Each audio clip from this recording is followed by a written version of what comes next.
Your client, a guacamole maker, is seeking ways to preserve his ready to eat guacamole.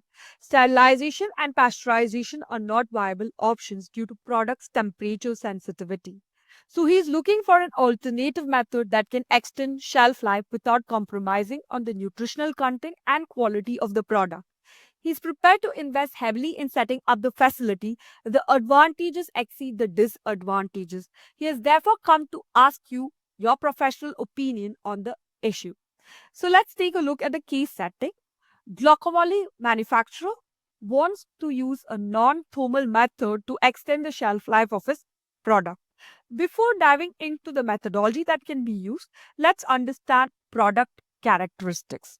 Guacamole is a product that is rich in fat and hence susceptible to rapid spoilage. It is produced in batch and is meant for niche market, usually the Spanish speaking population. One methodology that comes to my mind when we talk about such a product is high hydrostatic pressure method. As the word suggests, we are going to make use of pressures in the range of 400 to 1000 megapascal to bring about destruction of microorganisms present within food. If we are talking about vegetative cells, pressure range of 400 to 600 megapascal is enough to destroy them.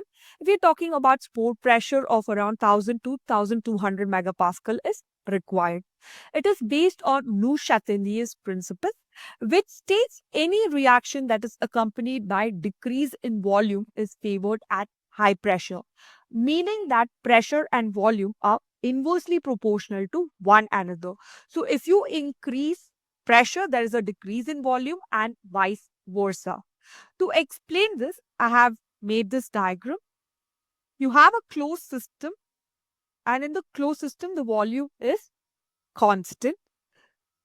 You have a pressure transmitting fluid or liquid, generally water, which is responsible for absorbing excess pressure that is present within the system. Then you have your food. When pressure is applied with the help of piston, the volume of food is reduced by removing all void spaces present in food. This setup is very similar to pressure cooking of food. Moving on, let's look at the impact of the methodology on microbial cells and on food. Several reactions in microbial cell, they are hindered as proteins tend to denature when such high pressures are used. Second, enzyme denaturation. Enzyme is made of protein, so if protein is denatured, enzymes are not formed. This results in interference with Krebs cycle, electron transport chain, which implies less energy production. If there is less ATP, reproduction, growth, and adaptation to new stressful environment is going to be difficult for microbial cells, eventually leading to microbial cell death. Second, alteration of cellular morphology and membrane permeability, resulting in leakage of nucleic acid. If the membrane permeability and fluidity is altered, then adaptation to cellular environment also decreases. Second, impact of the methodology on food. In case of food, it's a non-thermal process, so there is no breaking of chemical bonds and no off-flavor generation. Second, can be carried out at refrigeration temperature, due to which sometimes hydrogen bond is strengthened, and in certain products this is an advantage as it leads to product quality.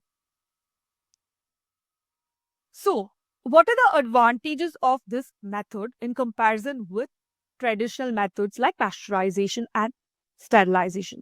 In traditional methods, we are making use of very high temperatures, so there's lower retention of organoleptic properties and nutritional content.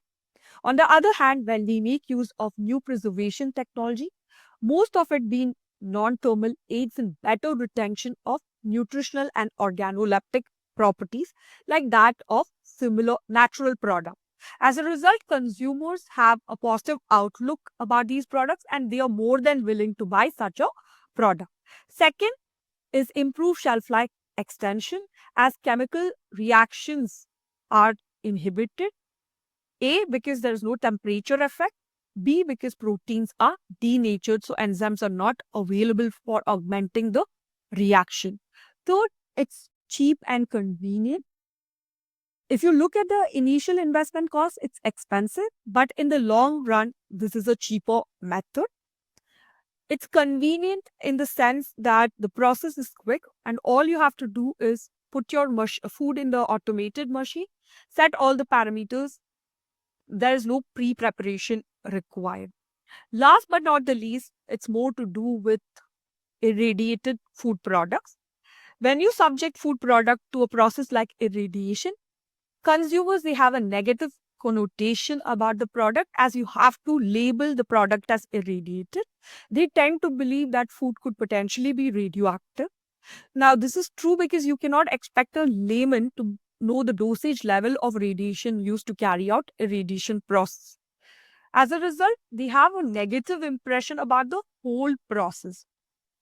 Now, when you switch to new preservation technology, there is no fear of residue being left behind on food. Any methodology comes with its pros and cons. Let's now understand the disadvantages or limitations of the methodology that we have discussed. First is high investment costs. Just to give you an idea, if you're talking about high hydrostatic pressure, for treating 1 kilogram of guacamole, you'll have to spend around 0.35 to 0.5 euros per kg. Although this might seem small, if we consider bulk, the cost will be huge. Whereas in traditional method, we are talking about 0.05 to 0.07 euros per kg. Second, it cannot be produced in bulk, meaning difficult to recover the investment costs. Thank you for staying with me through the video. In case you have any queries, please feel free to put them in the comment section and I'll get back at the earliest.